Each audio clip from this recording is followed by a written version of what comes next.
Hello. Hi, after lunch group. How's everybody doing?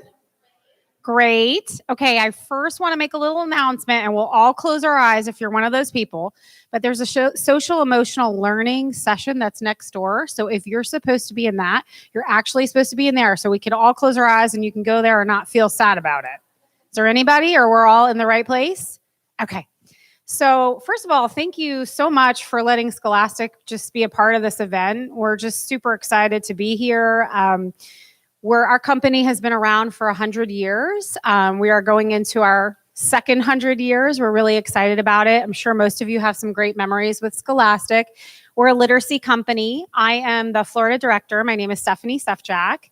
And just a little bit about our company is we were really built around the principles of supporting kids and teachers, and we still believe that as we roll into our next 100 years. We are over in the marketplace if you'd like to come visit us, and you can see some things we've really expanded in our book bag. We're in the social emotional learning arena. We have classroom libraries, we have guided reading, we have summer programs, and we also have after school. So if we can help you in any way, we would love to do that. Get to know you, get to know your districts, get to know your schools. I have the great honor of introducing Carrie Miller, who is the Vice Chancellor for Literacy Achievement, and Lindsay Brown, who's the Executive Director for Just Read Florida. And they're going to put on an amazing presentation because, as you know, this year is going to be like the largest undertaking of the century as we roll out all of these different initiatives. So thank you so much.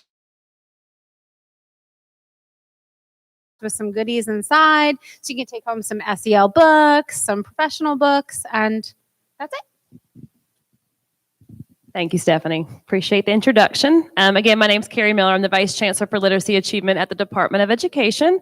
And Lindsay Brown is here as well. And she's a new, I'm going to pull the new card for her, but she's a new Executive Director of Just Read Florida. And we're just really glad to be here with you all today.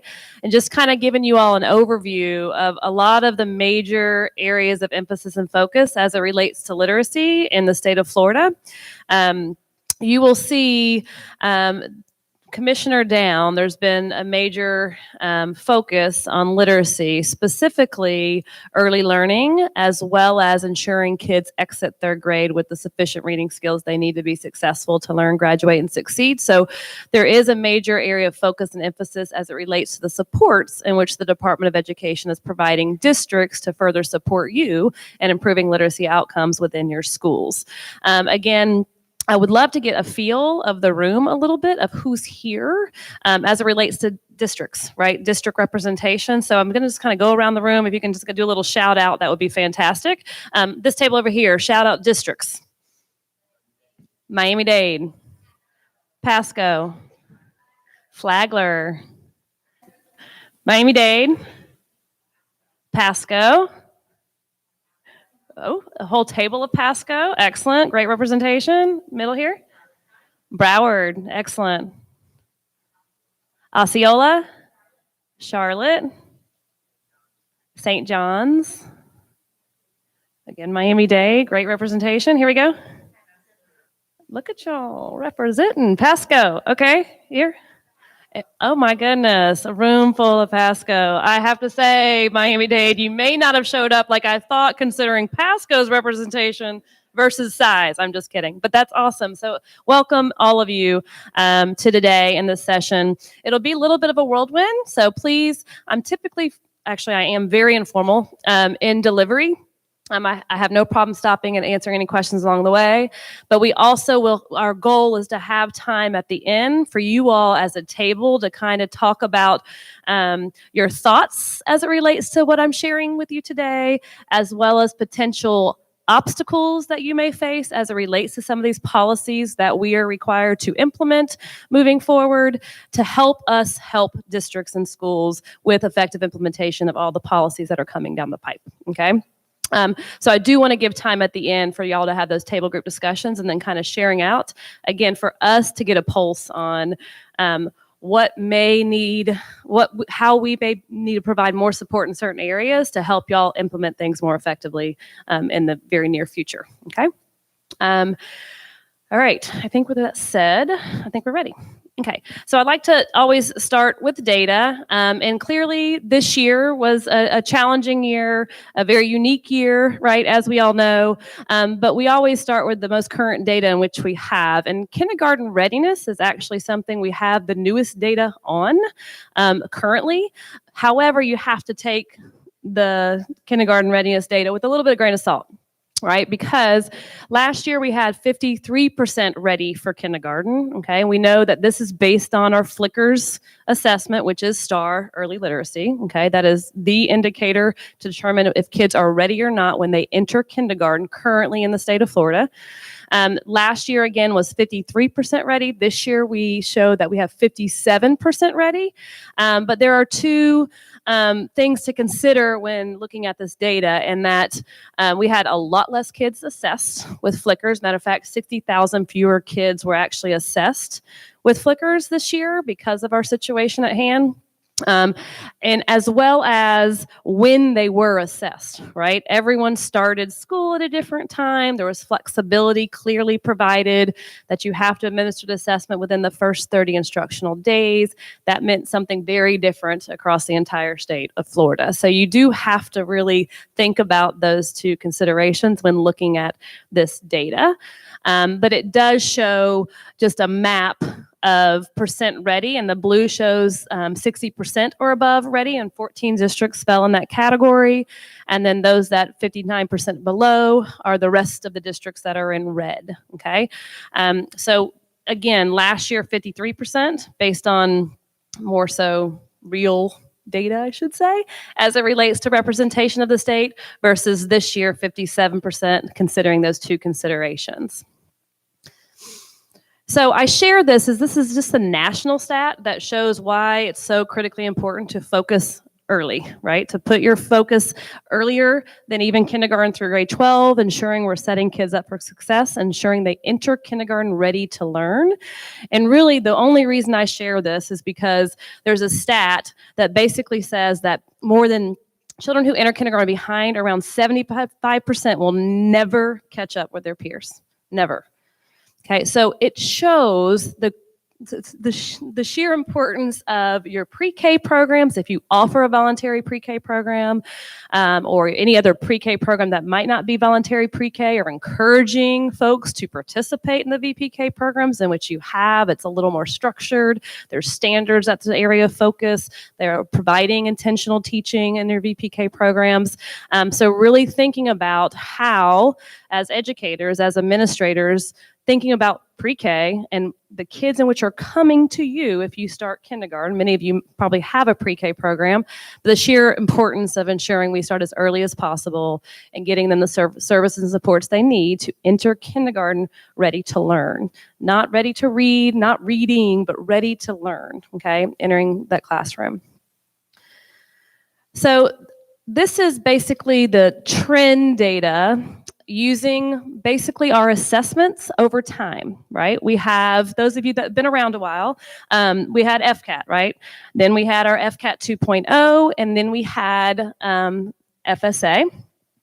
And I show this just to show that there was a lot of literacy policies, initiatives, etc., from 2001 to 2009 that took place. If you have been around as long as I have, that was during Federal Reading First. I don't know if you're familiar with that, but it was a K-3 program. They put assessments, curriculum, instruction based on the science of reading, literacy coaches in classrooms, not in classrooms, in schools to support teachers in their craft, right? So there's a lot of things going on during that time, and we did see steady progress occurring from 2001 to 2009 when there was a laser-like focus on K-3 literacy policy and practices in the classroom. The blue line, so you know, is level 3 and above, so those students showing that they're at grade level or above. The red line is those scoring at the lowest achievement level on our state assessment. Okay, so scoring level 1. And you see the lines going in the right direction during that era, if you will. And then we move to FCAT 2.0. I want you to ignore the drop in grade level performance because we changed what grade level performance meant. Okay, so just don't pay attention to the drop. We don't all of a sudden have less kids at grade level at that point in time. We had a higher cut score for what grade level meant. But what I'm drawing your eyes to on this is the stagnation of performance over the course of our FCAT 2.0 days, right? You see complete stagnation, if not a drop in performance a little bit, okay? Same as you see with the red line, we have more kids scoring at the lowest achievement level on our state exam. So again, ignore the drop. It's just the stagnation, not much progress going on during FCAT 2.0 days, if you will. And then we moved to FSA. And actually, we had a slight uptick in the first couple of years during this era, if you will. So something may have been going well at this time. Y'all can think back as it relates to this date, 2015, what was going on. We made that shift to new standards. They're now assessing those standards. Maybe instructional practices changed to align to those standards. Not certain what kind of professional development was provided as it relates to literacy. But there was a slight uptick at the onset of FSA. And then now, over the past 3 years, and we don't have the last year's data, right? But over the past 3 years, minus last year's data, complete stagnation again. So because of this data, there has been a laser-like focus established for early learning and early literacy. So this is a national stat, so looking at state level data, but now pulling to national level data. National data will say you can literally predict whether a student's going to graduate high school or not by whether they can read at the end of 3rd grade. You can predict it, okay? So again, another stat that's saying how critically important it is to start early and ensuring kids have the skills they need to be successful in 4th grade when the content becomes more rigorous, the skill set becomes more complex to be able to understand what they're reading, right? So setting them up for success as early as possible. It's critically important to set them up on a path to learn, graduate, and succeed. So as a department, we established a mission, and then we clearly established goals aligned to early learning and early literacy. Those two are ensuring kids enter kindergarten ready to learn and ensuring kids exit 3rd grade with the skills they need to be successful in 4th grade and beyond. We haven't yet identified the trajectory and how fast we want to be able to do that, and something rigorous but attainable. So love to have conversations about that and what y'all establish as your goals as schools, and then of course what districts establish for their goals as districts on what % do we want to increase, right? What is a kind of a realist view, but also rigorous but yet attainable one, right? We don't want to be shooting for stars in which might not be able to be reached, right? But we recognize the sheer importance of it, so we're going to set some pretty rigorous goals for ourselves as a state to move the needle, ensuring more kids are at grade level and above, less kids are scoring level 1 at our lowest achievement level in the state of Florida. So we've established basically 6 essential actions over a year ago, and this is work we've been working on over the past year. Now we have new policy that just passed through a couple of bills that y'all probably are familiar with, House Bill 7011, titled Student Literacy, I believe, and then House Bill 3, which is the New Worlds Reading Initiative, which will build upon a lot of the work we started over a year ago. So we'll get there as we progress through today's session.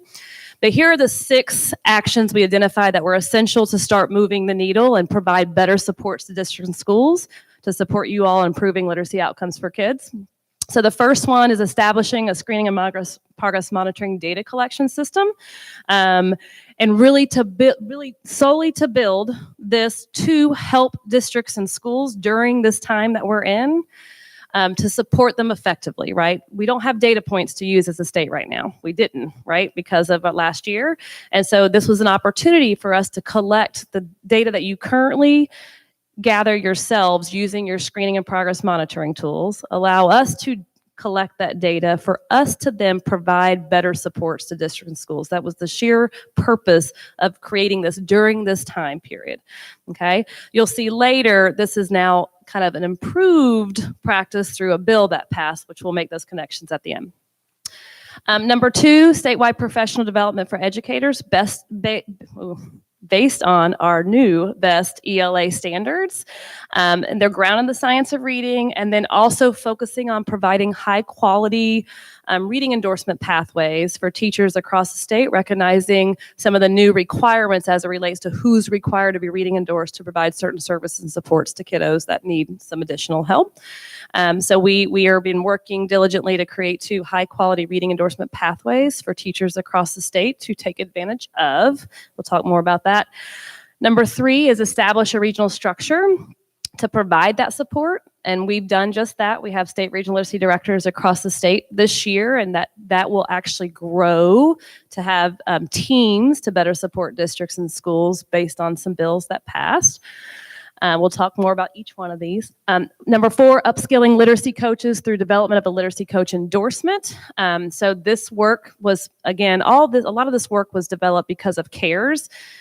We leveraged CARES dollars to create initiatives to promote and improve literacy outcomes for kids. We are really one of 2 states across the nation that leveraged those CARES dollars to focus on literacy, which is pretty exciting. Tennessee being the other one. So just so you know where the money is coming from this, right, is a lot of the CARES dollars were leveraged to support implementation of literacy policy practices and initiatives.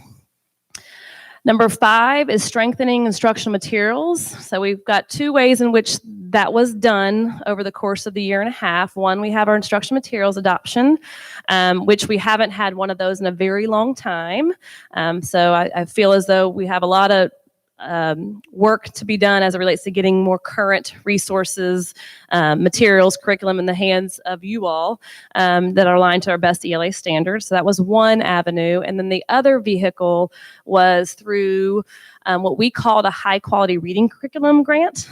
And it basically was, I'll have details on the slide in a minute, but basically putting supplemental resources, materials based on evidence-based practices and programs in the hands of our K-3 teachers to support them with providing more intensified interventions for their kiddos in their classroom, ensuring those programs and practices were evidence-based, which we'll talk more about that. And then number 6, we are revising all the B12 certification exams that teacher candidates have to take and pass to exit and become certified as a teacher. We are in the process of revising all of those certification exams, one, because of our new best ELA standards, and also want to ensure that those exams comprehensively assess the science of reading, okay? So that's work underway, that's been underway over the course of the past year. That work will continue through the next 6 months to a year potentially. So in regards to our state regional literacy directors, we have actually 19 state regional literacy directors. We have 15 regions in which they serve. Much of their work this year has been working collaboratively with districts and supporting districts with professional learning on the best ELA standards. They've also worked with districts to support building capacity of school level literacy leadership teams, right? So a major area of emphasis and focus on building capacity at the school level, not just focusing on coaches. A lot of us might not have coaches. Many of us do have coaches, but more so focusing on school level literacy leadership teams and building capacity at the school of that literacy knowledge to improve outcomes within the school system itself. We also focus on evidence-based practices and programs, right? Educating folks on what they are, helping districts, schools, coaches, teachers, administrators be good consumers of research. There is so much out there, as you all know, as it relates to curriculum and practices. And so they work to help give you information to help you make informed decisions to pick curriculum, evidence-based practices that actually have an impact and show they've been effective with the target population in which you're serving, okay? So they've done a lot of work in respect to that as well.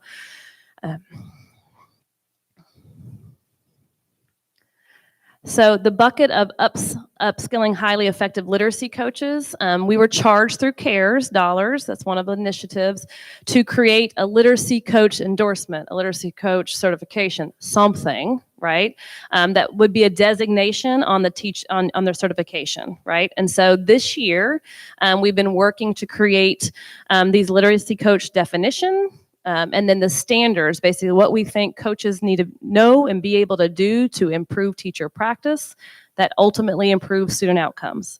All right, and so those have been finalized. Next steps are figuring out how do we make this a program that if folks go through the training, right, that they have now a designation on their certification. So this is work that's still continuous, but our goal is to have a literacy coach program or a literacy coach designation for anyone that goes through the real rigorous coursework and completes that coursework, can become a literacy coach or have that designation on their certification. That's a goal, okay? So that's where we're working. There's nothing required as it relates to that, but that is something we want to provide in the very near future, okay?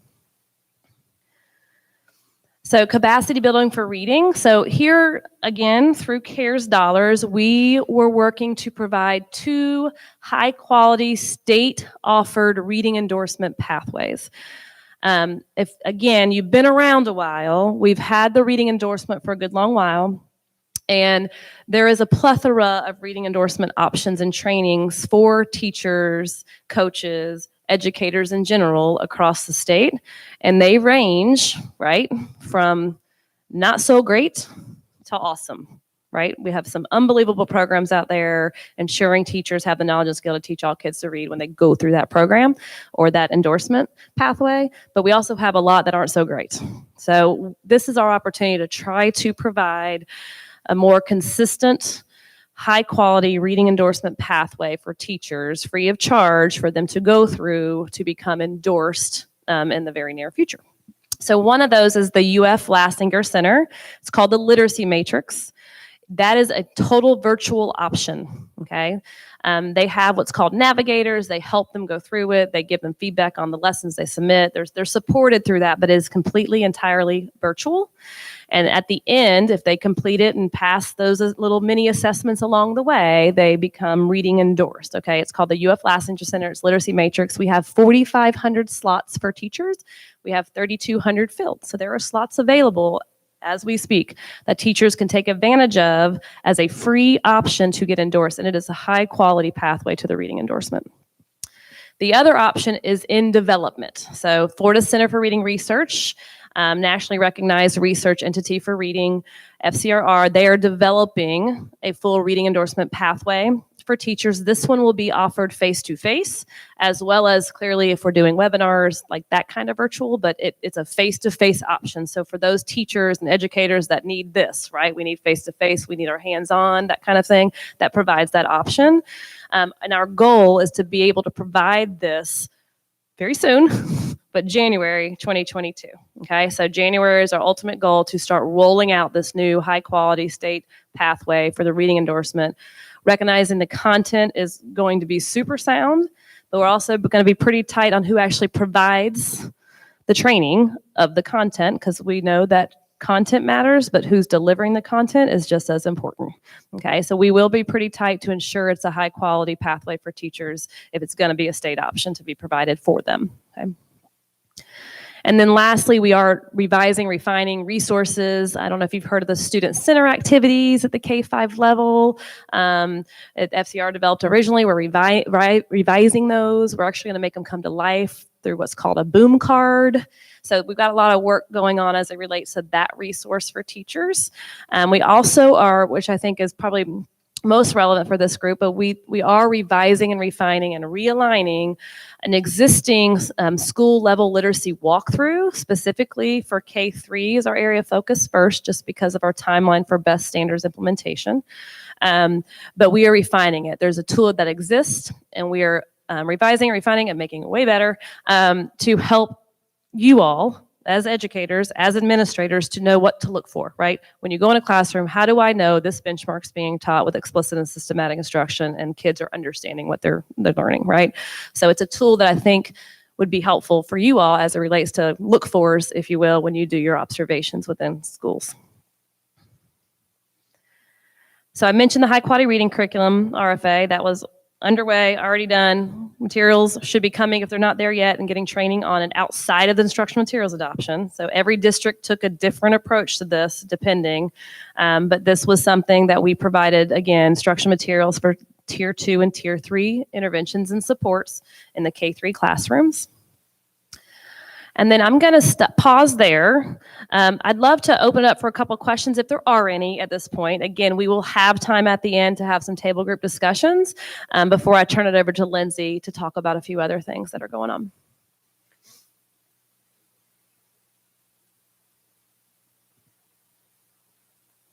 Okay.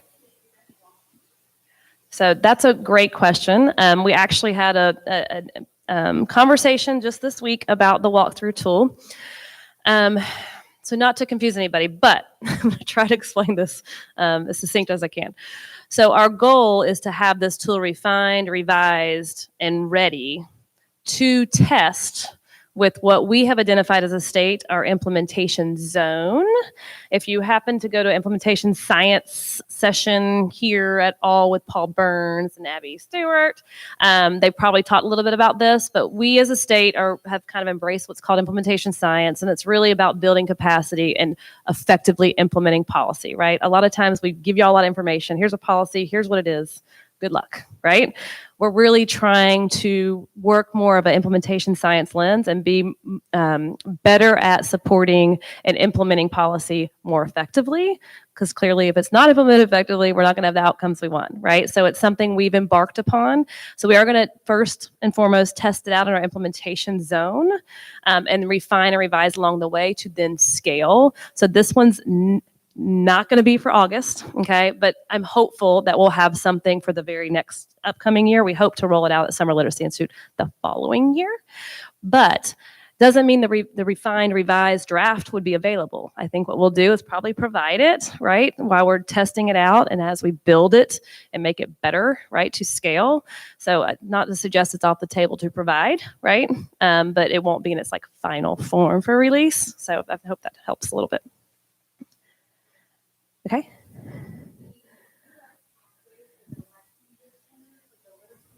Mm-hmm. So great question. So the question was the UF Lassinger literacy matrix option for the reading endorsement, is that elementary only? So it's not. Now the focus and the content is heavily elementary.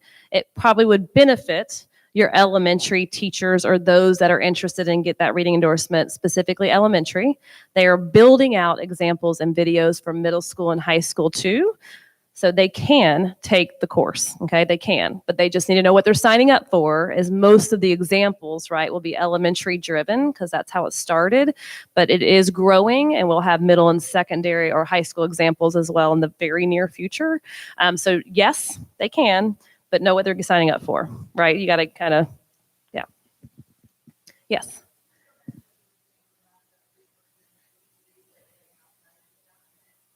Yes, I will. So we had, as a state, that's part of our CARES dollars, to support districts with purchasing or just implementing, right, either evidence-based programs or evidence-based practices for students in K-3 in need of Tier 2 and Tier 3 instructional supports, all right? There was a great deal of criteria that had to be met. It's an opportunity for us to push districts as well as ourselves, and thinking about this is ensuring that they are selecting materials, curriculum that, one, meet the target population, and two, actually are effective, right? So we pushed on the effect size, which you'll see on this particular slide. The effect size is super low. So people will say, well, that's low. Well, no one's looking at effect size naturally. So we're pushing folks to see, well, you might want to look at the effect size. It may say it's strong study, but the effect size might have been 0.07, right? So really thinking about, well, how impactful was it for that group? So we really pushed districts to think about that, as well as pushing our own thinking about that. And so the goal was, again, to get programs, if they chose a program, one that actually showed that it was impactful, right, that actually improved student outcomes with the target population in which they were serving, that, you know, with that particular program. They could have said we want to focus on evidence-based practices, and there's lots of guides that I would love to share more about. I could talk for days about it, but there's these guides about evidence-based practices that are proven to be effective. So some districts chose, we're going to focus professional development and learning on these 6 evidence-based practices that are proven to work, and their effect size is way above 0.20. And so they chose to go that route. So not necessarily curriculum per se, but more so professional learning, focus on the practices, etc. etc. So they had some options, but they had to meet the criteria for us to prove for them to receive the funds to implement the high quality reading curriculum or evidence-based practices. Is that helpful? Okay.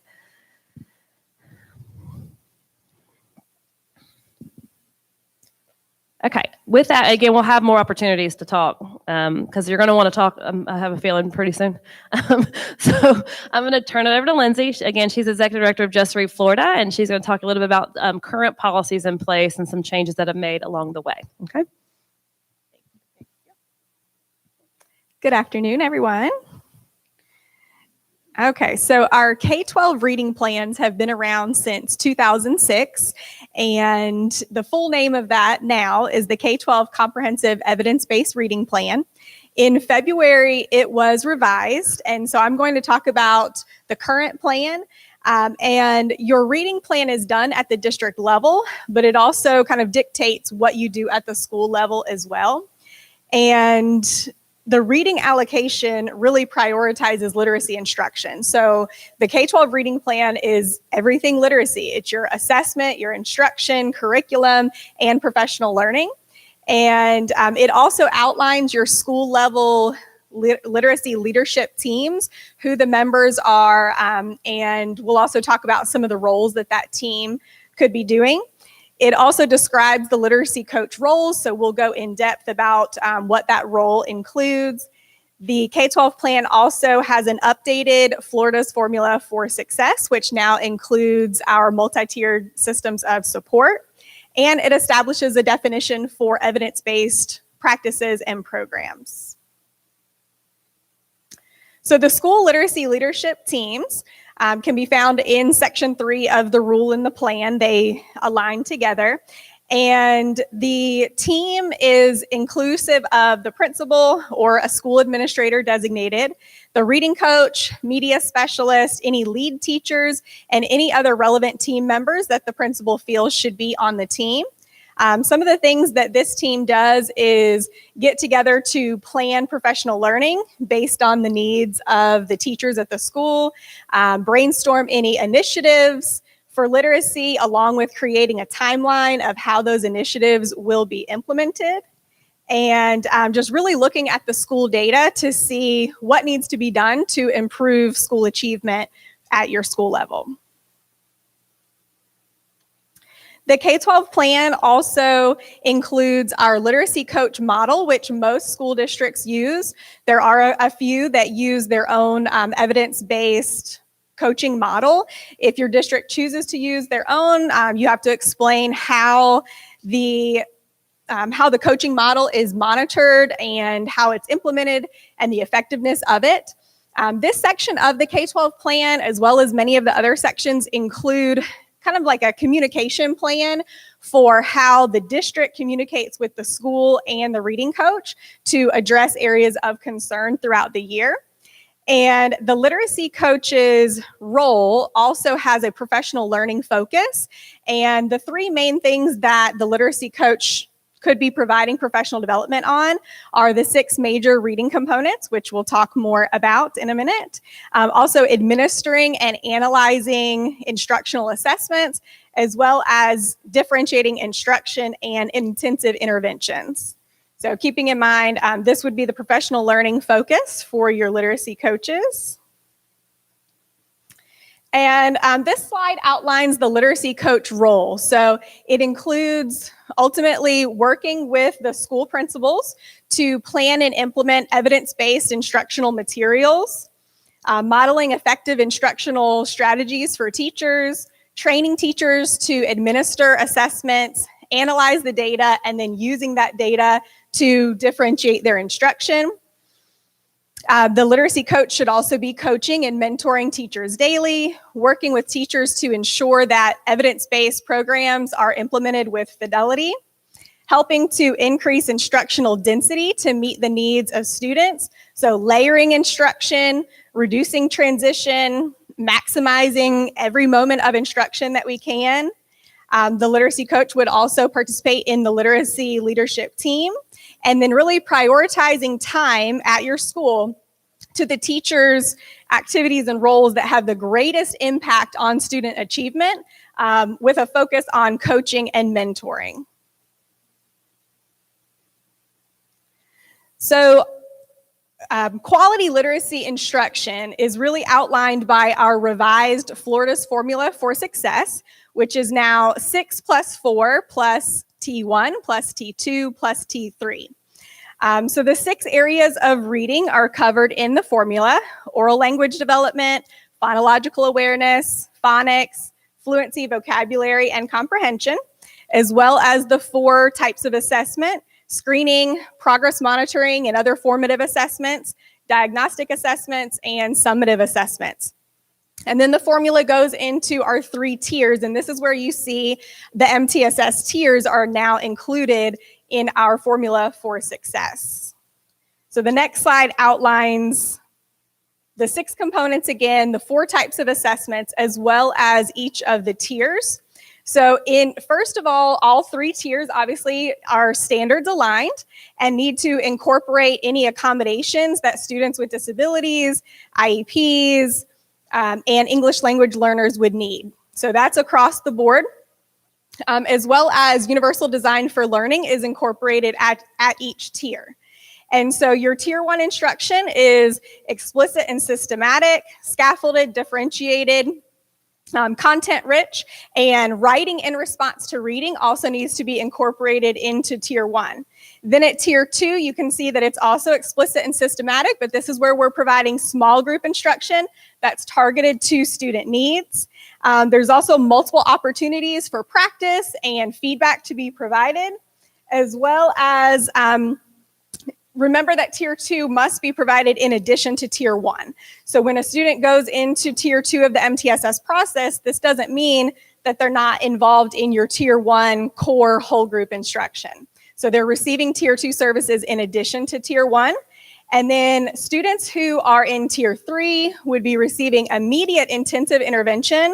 This is also in addition to tier 1 and tier 2. So students who are in tier 3 are receiving all 3 tiers of services and supports. Again, the instruction is explicit and systematic. It can be a smaller group than tier 2 or even one-on-one individualized instruction. We're giving more guided practice, more immediate feedback, and frequent progress monitoring to monitor the effectiveness of the intervention. And again, it occurs in addition to tier 1 and tier 2. So when a student moves to tier 3, they also still need to be receiving their tier 2 interventions. Right, and also evidence-based practices and programs. So these need to have a significant effect on improving student outcomes, and they must meet either a strong, promising, or moderate level of effectiveness. There are 3 reputable sites here listed that you can check the effectiveness of these instructional materials to see how effective they are. And so that would be the What Works Clearinghouse, the National Center for Intensive Intervention, and Evidence for ESSA. So one of the projects that we are currently working on is a repository that will include a list of materials that districts need and want to use and want to know how effective they are. And it's going to be, a very simplified repository that has a list of the practices and programs, what the target population is for each of those, as well as the effect size and how effective it is for your population.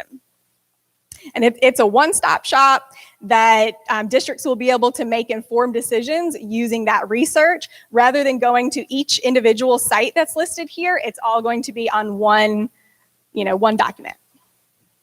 And then Carrie is going to talk about the reading endorsement.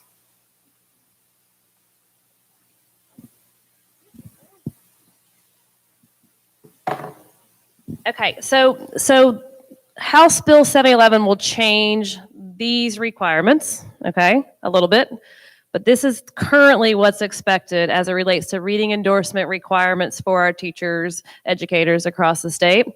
And so you see, as it relates to teacher preparation programs, okay, teacher candidates actually are supposed to exit the teacher preparation program with competency 1 through 4 of the reading endorsement at the elementary level. Okay. Teacher candidates at the secondary level are supposed to exit their teacher candidate program, their teacher preparation program, with competency 1 and 2 of the reading endorsement. Who's required to actually be reading endorsed has been, a question that we get quite a bit, but this is who's required to get reading endorsed, okay? Teachers who teach summer reading camps for third grade students. So as required by 1008.25, that Florida statute, as it relates to K3 progress monitoring, identifying kids that need extra help, includes our promotion option, right, for third grade as it relates to third grade progression. Teachers that are providing the summer reading camps are required to be reading endorsed come July 1, 2021. Okay, that's in 15 days, right? So July 1, 2021, they are required to be endorsed to provide that summer camp option for students. Also, teachers providing instruction to retained third grade students. Again, under the same law, 108.25, the retention that's required if students aren't showing they have sufficient reading skills for promotion, right? You're giving them an additional year of their grade with intensified interventions, the benefit of extra time to catch up and get those skills they need. Teachers that provide instruction to retain third grade students are required to be reading endorsed come July 1, 2021. The next one, temporary educator certificate, they too are required to get competency 1 and 2 of the reading endorsement over a course of time. If they have a temporary certificate, I believe it's 3 years. Yep, within 3 years. And then teachers providing tier 3 reading intervention, okay, must be endorsed or certified in reading come July 1, 2021. Lastly, literacy coaches are required to be endorsed or certified in reading. Okay. All right. So this is going to change a little bit, especially the teacher preparation program components, which we'll talk about House Bill 7011. I shared the UF Lassninger Center option, but we also have the Competency 4. If you're not familiar with that, it is an option provided through Fiddlers. It's differentiated reading instruction. So if teachers are in need of Competency 4, this is an option that can be provided as a state option that is also provided through BEES, new acronym, but same pronunciation, BEES, provides Competency 4 differentiated reading instruction. So just wanted to point that out to you all. So stuff to come, right? We have our state regional literacy directors. This group of folks will grow according to House Bill 7011. We also have Exploring Structured Literacy course. So it's a 40-hour course that was designed because of the new requirement for teachers to get recertified, right? Or renewal, I should say. Renewal. They're required to take 40 hours of literacy instruction in some professional learning in some form or fashion to get that renewal. All right, so this particular professional learning was developed with that in mind, focused on structured literacy, which is really explicit systematic instruction in your 5 areas plus 6, so 6 areas of reading, with really a lens for students that may have characteristics of dyslexia or dyslexic. Okay, so it's really called structured literacy. It's a way of instruction to support our most struggling kiddos that really do struggle with foundational skills. Okay, so that structured literacy course is highly encourage it. It's a good course. We are also offering a Summer Literacy Institute. It is next week, actually. It's June 29th through July 1st. The target audience for that was pre-K through grade 5 school-level literacy leadership teams, as well as district-level staff that support school-level literacy leadership teams within the district. As a state, it's always so difficult because we only can share so much love through a Summer Literacy Institute as it relates to slots, right? For example, when you say we can serve 1,000 educators in the state of Florida, well, when you put that in perspective and we start saying, well, which districts get how many slots? Miami-Dade's 21. How many students do we have in Miami-Dade that you're serving, right? So it's actually just a little hiccup of an opportunity, right, that's provided from the state to really build your knowledge. The focus is building knowledge of your best ELA standards, K through 5. Also build your knowledge of pre-K, a pre-K through grade 3 bridge that was created to show alignment of our pre-K standards to our new best ELA standards, really trying to bridge the divide between our preschool system and our K3 system. And so, in all of this grounded in what's good practices in reading, right? Grounded in the science of reading. So anyhow, we have 950 participants. We're super excited about it. It get kicked off next Tuesday, and it's going to be fantastic. We're super excited about that opportunity. The plan is to have a Summer Literacy Institute the following year that would then extend to 12th grade, with a focus on your best ELA standards, sheerly because of our recommended timeline as a state for implementation of best standards within the school, okay? The other opportunity we have that we're going to start with secondary training, because we're hearing that a lot of districts are going, they're not just going to implement the best standards K2. They want to implement, a lot of them are doing all K5. Some are doing the whole kit and caboodle. They're going full force K12 this year. Okay, so we felt as a state we need to provide said supports and professional learning to support them in that effort. So we are going to host some secondary best ELA standards training. We're going to do a couple of webinars in late July, early August. I know timing might be a little challenging because y'all are getting back into school and providing your own training within your schools that teacher planning week. But that's our goal, is to get some webinars conducted the end of July, early August, and then we will host regional literacy institutes, which, let me share a little bit about that audience. With the implementation science lens we were talking about, the regional literacy institutes are for district level teams, which we highly encourage school leaders to be at the table, right? We encourage literacy coach representation, school leader at the table as part of their district team to plan for professional learning for the secondary ELA best standards. We did this for elementary last spring. We're doing it for secondary this coming fall, okay? So that's another area of emphasis and focus for supports to provide for best ELA implementation. So I just wanted to bring this feature up. I don't know how many are you familiar with EduData Portal, or the new title, Know Your Schools? I just would love a hand real quick. Does that no, I see a couple hands going up, shy hands, but they're going up. I see them. Okay. So there is a new feature on this that I think is helpful as it relates to our mission and our priorities as a state to focus on early learning and ensuring kids exit third grade with the sufficient reading skills they need to be successful. It's basically called a key indicator, and it will show, for an example, you have your school grades on this, right? You have district level, your school's grades are all on this, and your school grades for elementary are the calculation of your 3 through 5 grades, right? Well, this will show strictly what would you get as a grade in your school if you just serve third grade students. So you're looking at just how your third graders doing, right? Because we know how critically important that point in time is. It's the predictor of whether kids will graduate high school or not if they can read by the end of third grade.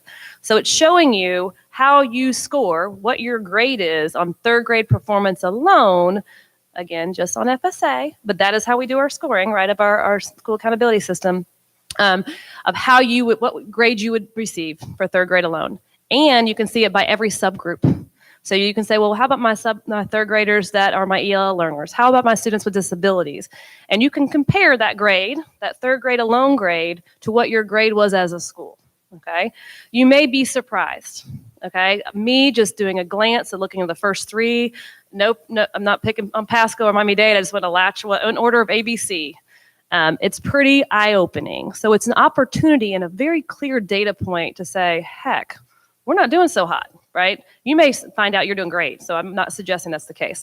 You might say, however, here's a great data point showing we're not doing so great. What are we doing in kindergarten through second grade? Because that matters, right? We need to remember, yes, our accountability system is focused on grade 3 through 10 for a reason, but that grade 3 is an indicator of what's going on in your kindergarten through grade 3 classrooms. We have to do, in my eyes, a better job of providing resources, being proactive, being preventative versus reactive and remediating the other end, and focusing on early learning and early literacy. I mean, I can't say it enough. Like I clearly am a believer in it. Clearly, I'm a literacy person. I'm an elementary person. So take that with a grain of salt if you like. But I just think there's a major missed opportunity, right? If we aren't paying attention to what's going on in K3, because our scores aren't reflective, we think, of kindergarten through second grade, when, my golly, they are really reflective of that, because that's what sets up our kids for success in third, fourth, and fifth grade. for that success to be demonstrated in your school's accountability system. So I just highly encourage you all to take a look at this. I think it's a great indicator to get people pepped up about the importance of early literacy, early learning, to really put a laser-like focus on it. And I know we're running out of time, and sorry. Are we? What do we go to? We go to 2:45? Oh, okay, I'm good. Okay. So, House Bill 7011, all right, this is called student literacy. There's a lot of changes and really building off a lot of our CARES work and a lot of the initiatives and our 6 actions that we've put in place over the past year and a half to really improve and enhance a lot of that work. But there are also some new things too, okay? There's a number of new initiatives to, again, with the goal of improving literacy outcomes for kiddos. So the first one, again, is that bridge, pre-K through grade 3, kind of bridging the divide between our two systems, is ensuring that instructors in our VPK programs actually have professional learning on what emergent literacy is, okay? Right now, come July 1, so right now, they're required to have a 5-hour emergent literacy course, 5 hours. Never do they have to learn about literacy ever again. They have a 5-hour literacy course that they're required to take. It is typically online, okay?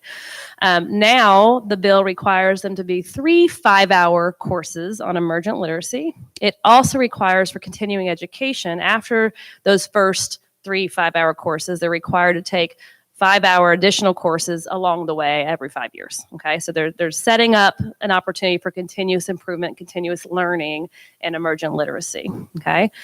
Number 2 is something that's new, okay? This will establish a universal voluntary pre-K through grade 8 reading and math screening and progress monitoring system, okay? The idea is that all districts will be required to use this universal VPK through grade 8 screening and progress monitoring tool, again, screening and monitoring reading and math, all right? The state is to procure a universal VPK grade 8 screening and progress monitoring tool to then provide free of charge to districts and schools for use, okay? There's also a requirement, and it relates to this, is administering the assessments, like probably typical practice for you all currently with whatever tool you use for screening and progress monitoring now is screening, first 30 days or so. I don't know the exact terminology, but it's the first days of school. And then minimum 3 times a year. So screening, mid-year, end of year. It doesn't give you a time slot as it relates to when those are administered mid-year and end of year. It just gives a time slot for the screening portion. Again, whole intent is to why you use the tools you use currently. The 60% of our state uses iReady. We have NWA MAP that's used heavily. We have STAR Early Literacy that's used in districts across the state. We have iStation, which is another one that's used heavily across the state. I'm missing one. Anybody? Oh, Ames Web. A lot of folks use Ames Web. I don't know if you're familiar, but the idea of this is that we will have one that has common language, common professional learning, kid moves school to school, teacher moves school to school.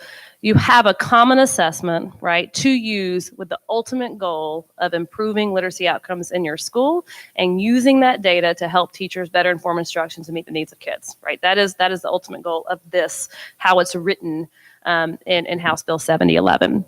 So the timeline for that is we procure it this year, which is a super fast timeline, and then 22-23 would be the first year of implementation of said tool. Okay, that is a new component of House Bill 7011. Number 3 is teacher preparation programs. We talked about what's currently required. Moving forward, all teacher preparation programs are required to ensure teacher candidates exit the teacher preparation program fully endorsed in reading. They will now have to have the full endorsement. And how it's written currently, it applies to all teachers, elementary and secondary. Okay, that's a big change for secondary. Not as big of a change. Oh gosh, Abby, did I misspeak? For elementary. So Abby, go.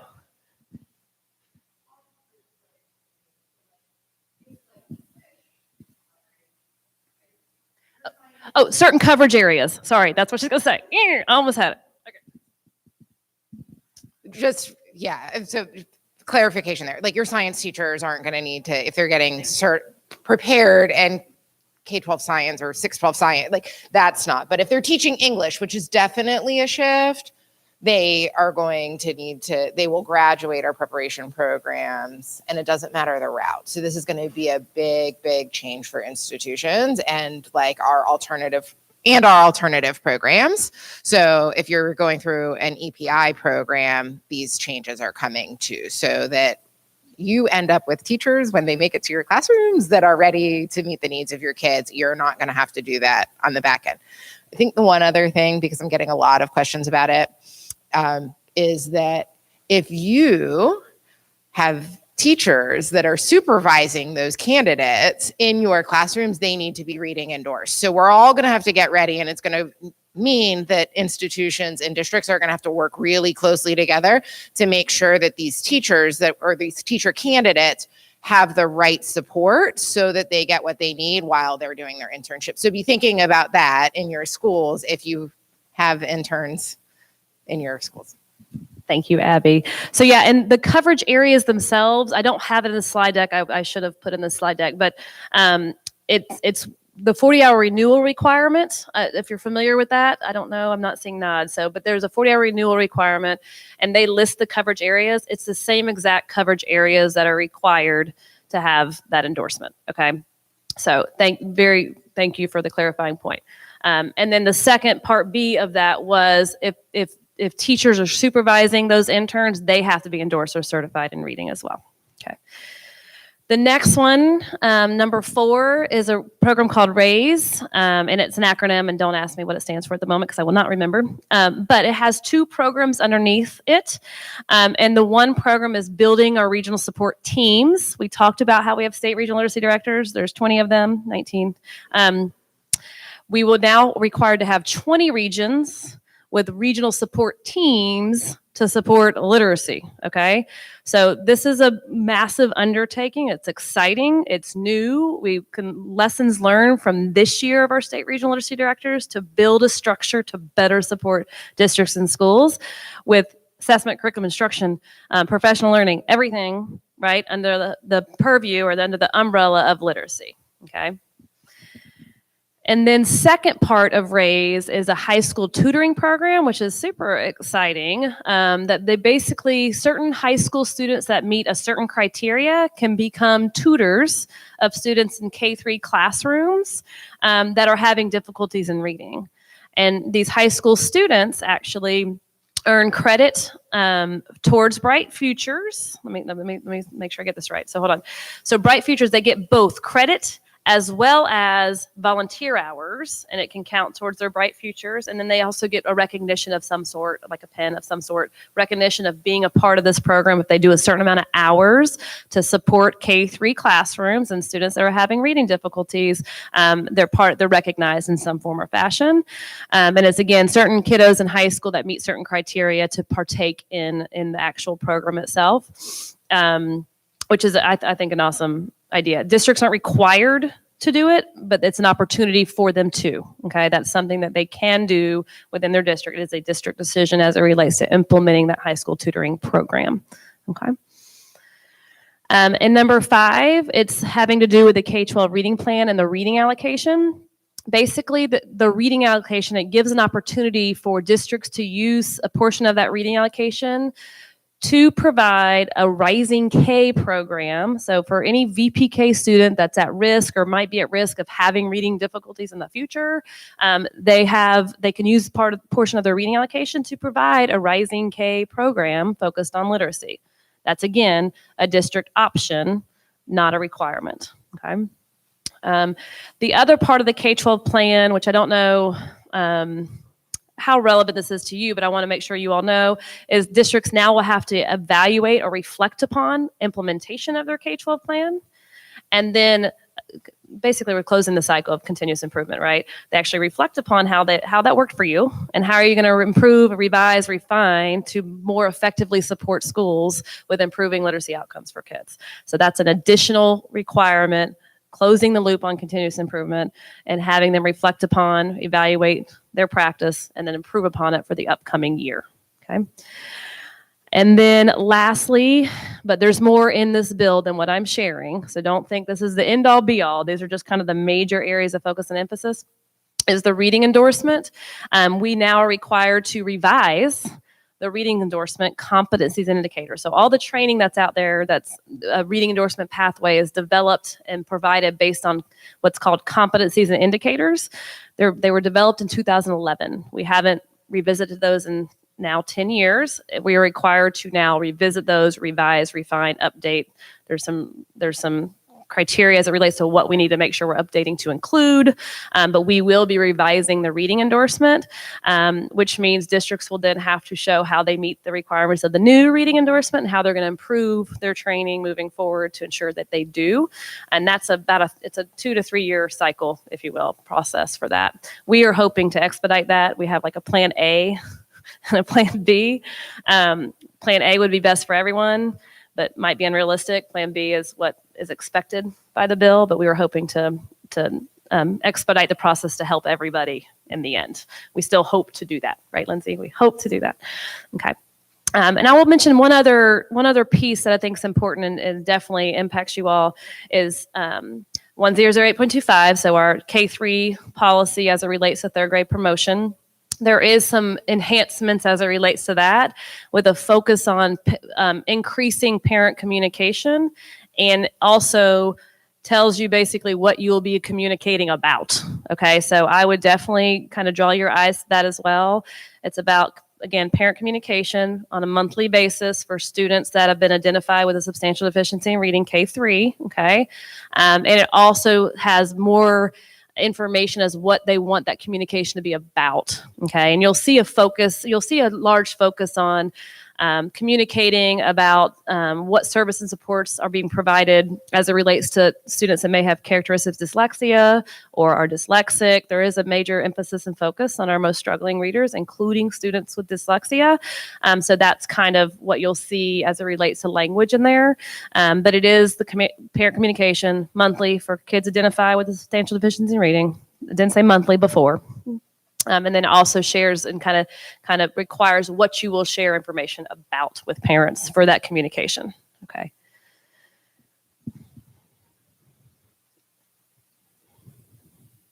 I just pushed the wrong button, I think.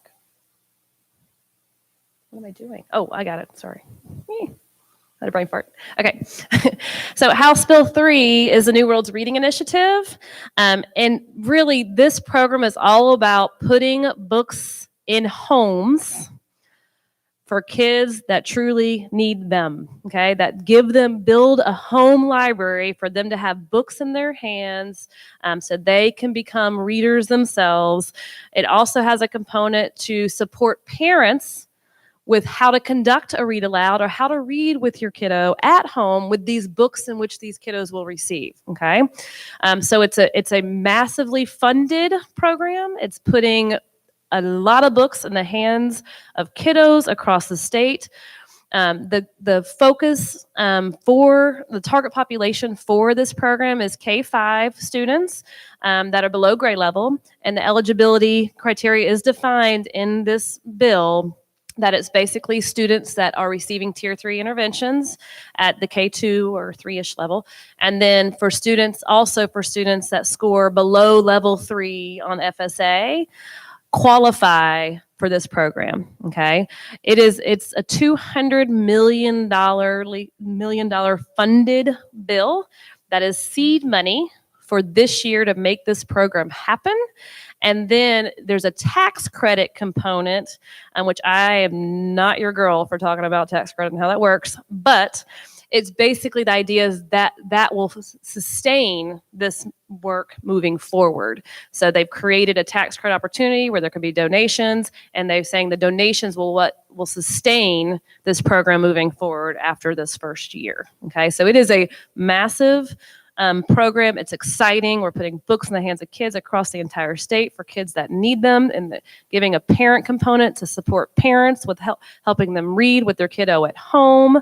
It's a massive undertaking, but it's an unbelievable opportunity to get books in the hands of kids that need them in their homes, right? To help them practice read a lot with their mom, with their dad, with their guardian, with their mother, with their brother, whatever, whoever it may be, right? Just gives them the opportunity to do just that.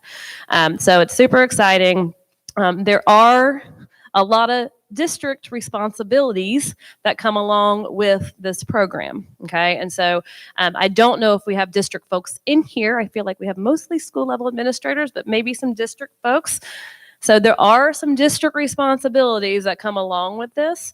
I believe our slide decks will be provided at the end, like after this. So this won't go anywhere. Take pictures if you like, but these are the responsibilities of the district to work with whoever the contractor is that provides the book distribution, if you will. And the book distribution company, whoever this contracted with, has to support the district with advertising, sharing about it, giving them applications so parents can apply for those that are qualified or eligible. So it's a major program. We're super excited about it. That's coming your way, but there are a good amount of district responsibility. So you're going to get an opportunity to talk about potentially, like, what are your thoughts? What do you foresee some obstacles to come? What are some of your challenges that you may have? So we can hopefully get ahead of that to help support you all in that endeavor. All right, I'm going to stop there. So what I'd love to do, and again, we have, looks like 8 minutes. I don't do math, but I think it's close to 8 minutes, to have some table group discussion. So just an opportunity to literally turn to each other. What are your thoughts? What are you thinking? Oh, heck, how are we going to implement that? Ooh, I wonder what this really means. Share what you're excited about, whatever you want to share, but turn to your table group, kind of just quickly talk about what you're thinking as it relates to all this information. And I'd love to do some share outs for you to help us overcome potential obstacles in the future. Okay. All right. I'll pause there and let y'all do some talking.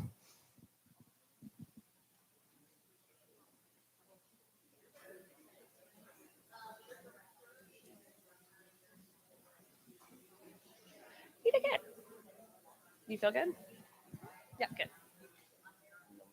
I'm taking a picture. I didn't know if I wanted to move that to the other slide. Oh, so much information.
Oh, well, good. Well, good.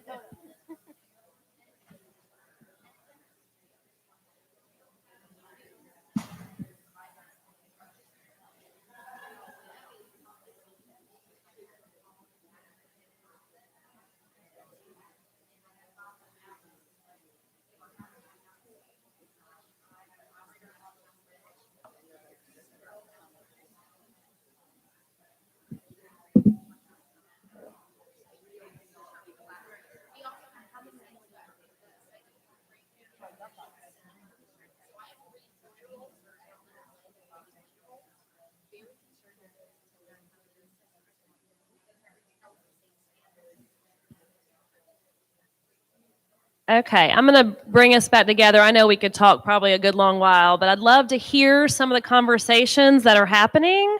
Again, with the lens of trying to figure out what obstacles we may be facing. What are you excited about? What are some obstacles we may face, and how we can better support you moving forward, right? And how districts can better support you in your role moving forward. So I'm going to I'd love to take a volunteer at a table that wants to share some of the discussions in which you had as it relates to those topics.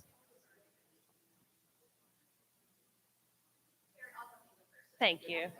Here, I'm going to give you this just because we're also being watched. So here you go. Sure. Wonderful. The initiative is fantastic. You know, I've been a literacy leader for many years, a reading coach before I was in administration. So it's very important. What is also important to consider, though, is that our children with special needs at that early age. Many site schools, mine is one of them, has a VPK ESE.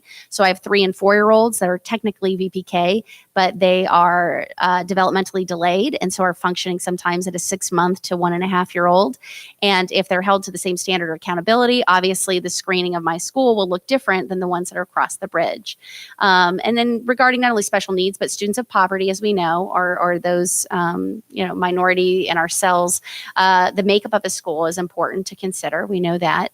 And then not related to any of that, really, we want to talk about attendance. And I was just talking about match schools. There's a lot of mobility in certain areas. And we know finding someone that started with you in kindergarten and screening them, and then again assessing them in 3rd grade, saying, yeah, they're on the mark, is different than those that are coming and going over the years. And this year, we saw a lot of that as people came to us from up north, as a matter of fact, down here to Florida. And there were some major gaps for them, and they were still included if they were in that FTE from October to February. So some challenges that we'll always meet, and I'm certain that they'll, consider that as long as there's enough advocate voices to discuss it. Thank you. Appreciate your voice, Heidi. We're taking notes back here too, FYI. Now don't be shy on me. Come on. I had plenty to say at those tables.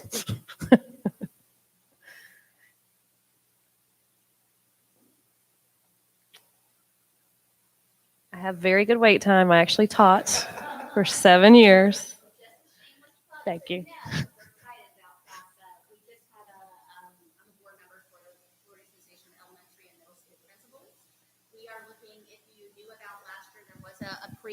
There was a pre-K conference, but it was very small.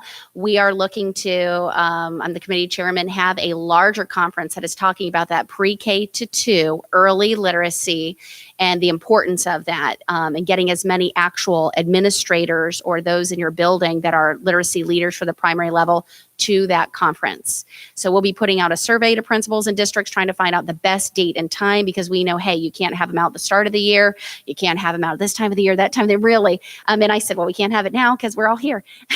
So to figure out the best time to be able to get people to be there, and a way to motivate some of them to be there, not just information, but engaging to see some model classrooms. Seth Daub, who's the president of FASA, actually invited us to come to his new ACE school building, which is beautiful. And he said, let's do it there. Let's collaborate with UCF and have some space and have some of those, educators in there. So we're looking forward to that.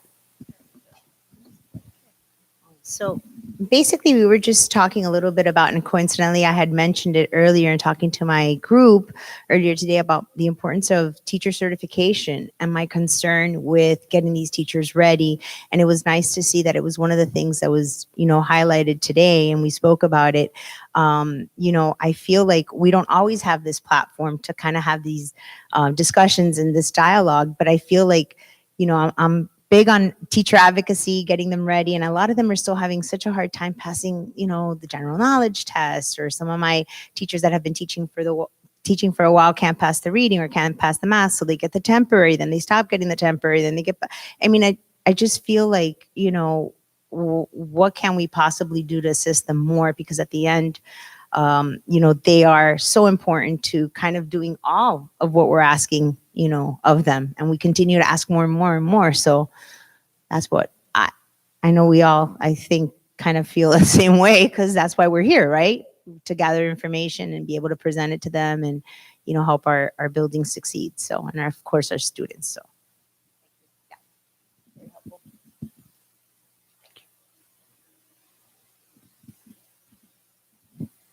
We're actually excited about the secondary teachers having the opportunity to also receive a reading endorsement.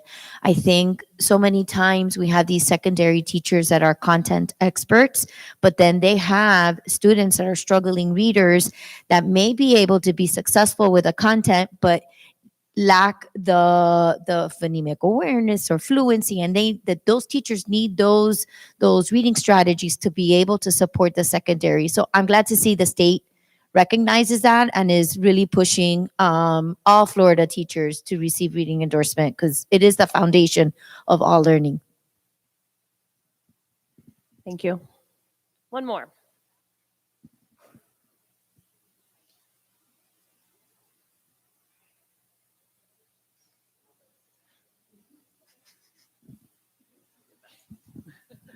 I'm really excited about the work with the regional literacy directors. We in Flagler County, we've already started that work. They are willing to come out.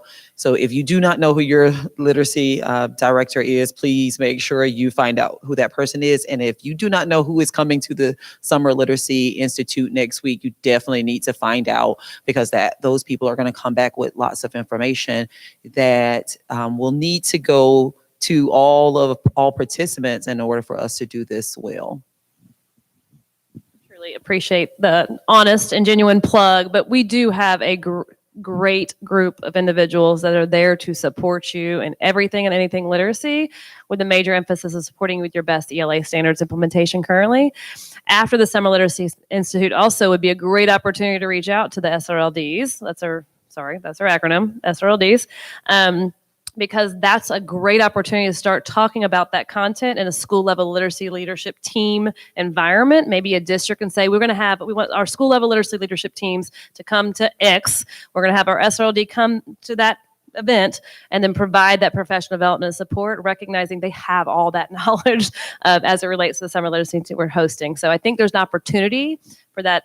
Yes, summer literacy participants, but there's still an opportunity for others to grow from that experience through the follow-up that SRLDs can do to provide regional, even within the district, school-level literacy leadership team events, right? And professional learning for school-level literacy leadership teams. It's so critically important that y'all are at the table, right? And sometimes that is overlooked. When we're talking about literacy policy practices, we tend to go to districts and coaches, but you all lead your school in improving outcomes for kids. So it's so critically important to focus in our eyes on those teams, right? School level literacy leadership teams to build capacity within your school, and you as the leader of that work. So just thank you all for being here. Thoroughly enjoyed you all. And if y'all have any questions, you see our contact information, more to come, right? There's lots of information that will be coming as it relates to all this new wonderful stuff to support literacy outcomes in the future. So yay. All right. Thank you.